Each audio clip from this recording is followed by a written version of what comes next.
പുള്ളി ഭയങ്കര ഹാപ്പി ആയിരുന്നു. എൻ്റെ ചേട്ടനല്ലേ.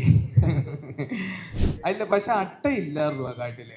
അതുകൊണ്ട് നമുക്ക് അങ്ങനത്തെ പിന്നെ ചെറിയ അണലി ഇതൊക്കെ ഉള്ളായിരുന്നു. ഇങ്ങനെ ഒരു സ്റ്റോറി, ഇങ്ങനെ ഒരു കഥാപാത്രം ചെയ്യുന്ന സമയത്തേക്ക് എങ്ങനെയാണ് ഇത്? ഒരു ചലഞ്ചിങ് ആയിരിക്കും. ഒരേ സമയത്ത് രണ്ട് ഇത് ചെയ്യാന്ന് പറഞ്ഞത് ചെറിയൊരു കാര്യമല്ല. അപ്പം എത്രത്തോളം എന്റെ കഥാപാത്രം ഇനി ഒരു വ്യത്യസ്തമായിട്ടൊരു കഥാപാത്രം ആയിരിക്കണം പ്രേക്ഷകരിലേക്ക് ഇൻട്രൊഡ്യൂസ് ചെയ്യുക, അങ്ങനെ ഉണ്ടായിരുന്നു?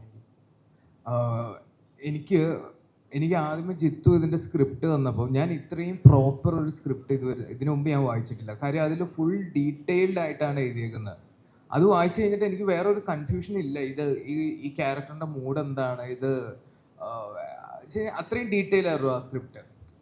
അപ്പം അത് കഴിഞ്ഞിട്ട് ഈ പറഞ്ഞ പോലെ പിന്നെ ജിത്തുമായിട്ട് സംസാരിക്കുമ്പോഴും ഈ 5 മണിക്കൂറും ഈ 2 മണിക്കൂറും കഴിഞ്ഞിട്ട് ഒരു അരമണിക്കൂർ ഞാൻ ജിത്തു സംസാരിക്കുമ്പോഴത്തേക്ക് ജിത്തു എനിക്ക് കറക്റ്റ് ഒരു ക്ലാരിറ്റി ഇതാണ് പരിപാടി, ഇത്രയും മതി, ബാക്കി നമുക്ക് സെറ്റ് വന്ന് പൊളിക്കാം എന്നുള്ളൊരു മൂടാറ്. അല്ല ഞാനും ഈ സിനിമ ഒരു ആഘോഷമായിട്ടാണ് എടുത്തത്. കാര്യം എനിക്ക് ഈ സ്ക്രിപ്റ്റ് വായിച്ചു കഴിഞ്ഞപ്പോൾ ഓക്കെ, ഞാൻ വായിച്ചിട്ടുള്ളതിൽ ഏറ്റവും കിടില ഒരു സ്ക്രിപ്റ്റ് ഇത് അവൻ എന്നെ വെച്ച് ചെയ്യാമെന്ന് പറയുന്നു. അതിൽ കൂടുതൽ അപ്പം അത് പ്രൊഡ്യൂസർ അക്സെപ്റ്റ് ചെയ്യുന്നു. അപ്പോൾ ഇത്രയും ആർട്ടിസ്റ്റുകൾ വരുന്നു.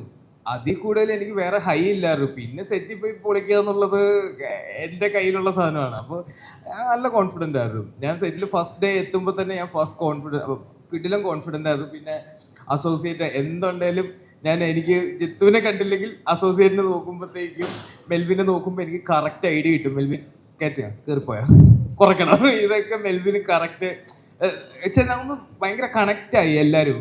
ഒരു ഫ്രണ്ട്സ് സർക്കിൾ പോലെ തന്നെയായിരുന്നു. അതുകൊണ്ട് നമുക്കൊരു നോട്ടം കൊണ്ട് നമുക്ക് മനസ്സിലാവും അങ്ങോട്ടും ഇങ്ങോട്ടും ഒക്കെ എവിടെ നിർത്തണം, എന്ത് വേണം എന്നുള്ളത്. അതൊക്കെ ഭയങ്കര ഹെൽപ്പ് ചെയ്തിട്ടുണ്ട്. എന്തോ ഭാഗ്യം കൊണ്ട് ഇതെല്ലാം എന്നെ കൊണ്ട് എങ്ങനെ ചെയ്യിപ്പിക്കണമെന്ന് പ്രിപ്പയർഡ് ആയിട്ട് വന്ന ഡയറക്ടേഴ്സാണ്. അതുകൊണ്ടാണ് എനിക്ക് ജിത്തു തന്നൊരു സപ്പോർട്ടും അല്ലെങ്കിൽ അവൻ എങ്ങനെ ആ ക്യാരക്ടർ എനിക്ക് പറഞ്ഞു തന്നു, എങ്ങനെയാണ് ഞാൻ പെരുമാറേണ്ടതെന്ന് എന്നെ പഠിപ്പിച്ചു തന്നു. ആ ഒരു അതും കൂടെ ചേരുമ്പോഴാണ്, അതിൻ്റെ കൂടെ ഞാൻ ഹാർഡ് വർക്കും കൂടെ ചെയ്യുമ്പോൾ എന്താ ഭാഗ്യം. എന്തൊക്കെയാണ് എടുത്ത പ്രിക്കോഷൻസ് ഒക്കെ? എന്തൊക്കെയാണ് ഈ കാട്ടിലൊക്കെ പോയി ഷൂട്ട് ചെയ്യുമ്പോൾ എടുത്ത എന്തെങ്കിലുമൊക്കെ ചെയ്തിരുന്നോ? ഇല്ല, അങ്ങനെ പ്രത്യേകിച്ചൊന്നും നമ്മൾ ചെയ്തിട്ടില്ലല്ലോ. പ്രിക്കോഷൻ എന്തെങ്കിലും ഇഞ്ചക്ഷൻ വല്ലതും എടുത്തിട്ടാണ്. അല്ല പക്ഷെ അട്ട ഇല്ലായിരുന്നു ആ കാട്ടില്. അതുകൊണ്ട് നമുക്ക് അങ്ങനത്തെ പിന്നെ ചെറിയ അണലി ഇതൊക്കെ ഉള്ളായിരുന്നു. അല്ല പെരുമ്പാമ്പ് തുടങ്ങിയ ഇതുള്ളൂ. പിന്നെ നമ്മൾ അതൊക്കെ ആയിട്ട് ഭയങ്കര അഡ്ജസ്റ്റ് ആയി, നമ്മൾ ഫ്രണ്ട്സായി ഭയങ്കര പെട്ടെന്ന്. അതുകൊണ്ട് ഹാപ്പി ആയിരുന്നു. ഷൂട്ടെല്ലാം അടിപൊളിയായിരുന്നു.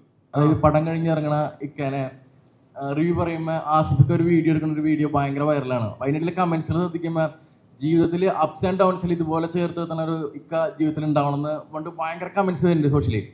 ആസിഫിക്ക് എന്തായെന്ന് പറഞ്ഞു പടം കണ്ടു കഴിഞ്ഞിട്ട്? പടം കണ്ട് നല്ല അഭിപ്രായം പറഞ്ഞു. പുള്ളി ഭയങ്കര ഹാപ്പി ആയിരുന്നു. എൻ്റെ ചേട്ടനല്ലേ. ഭയങ്കര ഹാപ്പി ആയിരുന്നു. ഞങ്ങൾ അതിന് മുമ്പ് തലേന്ന് ഇക്കാനെ ഞങ്ങൾ ഫുൾ ക്രൂ പോയി കണ്ടിരുന്നു. അവിടെ തൊട്ട് ഞങ്ങൾക്കൊരു ഭയങ്കര ഒരു പോസിറ്റീവ് വിശ്വാസം ഇക്ക തന്നു. എടാ പടം നന്നായി വരും എന്നുള്ളൊരു പ്രതീക്ഷ, ഒരു ഭയങ്കര ഒരു പോസിറ്റീവ് ഒരു ഓറ ഞങ്ങൾക്ക് തന്നാണ് അന്ന് അവിടെ നിന്ന് വിട്ടത്. അപ്പോൾ അത് കഴിഞ്ഞാൽ അത് ഈ പറഞ്ഞല്ലോ എൻ്റെ ചേട്ടനല്ലേ. അല്ല, അപ്സ് ആൻഡ് ഡൗൺ ടൈമിലും ആള് ഭയങ്കര പോസിറ്റീവായിട്ട്. പിന്നെ ഏതൊരവസ്ഥ വന്നാലും അത് കൂടെ ഉണ്ടാവില്ല. പിന്നെ എനിക്ക് പറയാനുള്ളത്, ഇത് നമ്മൾ ഇത്രയും പേര് ഇവിടെ ഇരിക്കുന്നേ ഉള്ളൂ. ഇതിന്റെ ബാക്കിൽ വേറെ കുറേ ആളുകളുണ്ട്. ഇപ്പൊ അസിസ്റ്റന്റ് ഡയറക്ടേഴ്സ് ആണേലും ക്യാമറ അസിസ്റ്റൻസ് ആണേലും പറഞ്ഞ പോലെ ഇവന്റെ ക്യാമറ DOPയുടെ ക്രൂ ആണേലും എല്ലാവരും ഒരു സത്യം പറഞ്ഞാൽ നമ്മളെല്ലാവരും ഫ്രണ്ട്സ്, എല്ലാവരും ഒരു അങ്ങോട്ടും ഇങ്ങോട്ടും ഭയങ്കര ഒരു ബോണ്ടും ഭയങ്കര ഫ്രണ്ട്സ് പോലെ തന്നെയാണ് ഇപ്പോൾ. അപ്പോൾ ഇവിടെ ഇരിക്കുന്നത് ഇനിയും കുറേ ആൾക്കാർ എല്ലാവരും വന്നു കഴിഞ്ഞാൽ ഞങ്ങൾ അല്ലേ ബാക്കിലേക്ക് കുറേ പേരുണ്ട്. അവരോടൊക്കെ ഭയങ്കര ഭയങ്കര നന്ദിയുണ്ട്. ആ സൗഹൃദത്തിനും ഇങ്ങനെ ഒരു സിനിമയ്ക്ക് നമ്മുടെ കൂടെ നിന്ന് അവരെയും കൂടെ ഒരു അധ്വാനമാണ് ഇപ്പോൾ ഞങ്ങൾ ഇത്രയും പേരെങ്കിലും നിങ്ങളുടെ മുന്നിൽ വന്ന് നിൽക്കാനുള്ളൊരു കാരണം. അപ്പോൾ അവരുടെ സപ്പോർട്ടിനും ഭയങ്കര നന്ദി ഞങ്ങൾക്ക് എല്ലാവർക്കും പറയാനുണ്ട്. നമ്മുടെ മ്യൂസിക് ഡയറക്ടർ ഗോഡ്വിൻ, പിന്നെ എഡിറ്റർ അർജുൻ, ഇവരൊരു മാജിക് അതിൽ ആ സിനിമയിൽ ചെയ്തിട്ടുണ്ട്. ഇവർ പുതിയ ആൾക്കാരാണെന്ന് നമുക്ക് കാണുമ്പോൾ തോന്നുമായിരിക്കും, പക്ഷെ അവരുടെ എഫേർട്ട് ഭയങ്കരമാണ്. അതുപോലെ തന്നെ ഇപ്പോൾ ഇതിൽ മെയിൻ എഡിറ്ററും അവൻ തന്നെയാണ്. സ്പോട്ട് ചെയ്തതും അദ്ദേഹം തന്നെയാണ്. അപ്പൊ ട്രെയിലർ കട്ടും അവൻ തന്നെയാണ്. ട്രെയിലർ കട്ട് ഇപ്പൊ നമ്മള് പൊതുവെ സിനിമ ഇറങ്ങി കഴിഞ്ഞിട്ട് ട്രെയിലർ വേറൊരു എഡിറ്റർ ആയിരിക്കും ചെയ്യുന്നത്. ഇതില് അർജുൻ തന്നെയാണ് ട്രെയിലർ കട്ടും ചെയ്തേക്കുന്നത്. സോ എല്ലാവരും ഈ സിനിമയിൽ പ്രവർത്തിച്ച എല്ലാവരും അടിപൊളിയായിരുന്നു. അതിന്റെ കൂടെ ഈ പറഞ്ഞ ലാസ്റ്റ് നിമിഷമാണ് വിഷ്ണു ചേട്ടൻ പറഞ്ഞത്. വിഷ്ണു ചേട്ടൻ വന്ന് മറ്റേ തിരി കൊളുത്തി വിടുന്ന പോലെയായിരുന്നു ഞങ്ങൾക്ക്. പിന്നെ ഒരു ഒറ്റ പോകാറ്. ഇനി തിയേറ്ററിലുണ്ട്, നിങ്ങളെല്ലാം പോയി പടം കാണുക.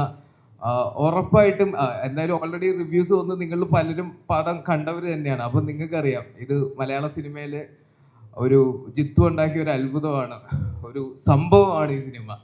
ഹോം അപ്ലയൻസ് വാങ്ങാൻ ഒരിടത്ത്, ക്രോക്കറി വാങ്ങാൻ വേറൊരിടത്ത്, ഗാഡ്ജറ്റ്സ് വാങ്ങാൻ വേറെ എവിടെയോ ഒരിടത്ത്. അതെ, എന്തിനിങ്ങനെ പലയിടത്ത് ഓടണം?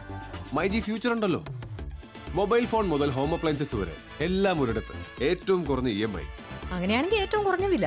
ആഹാ, എന്നാ ഏറ്റവും കൂടുതൽ ഓഫറുകൾ. MyG future, experience the next. MyG ആണ് ഫ്യൂച്ചർ.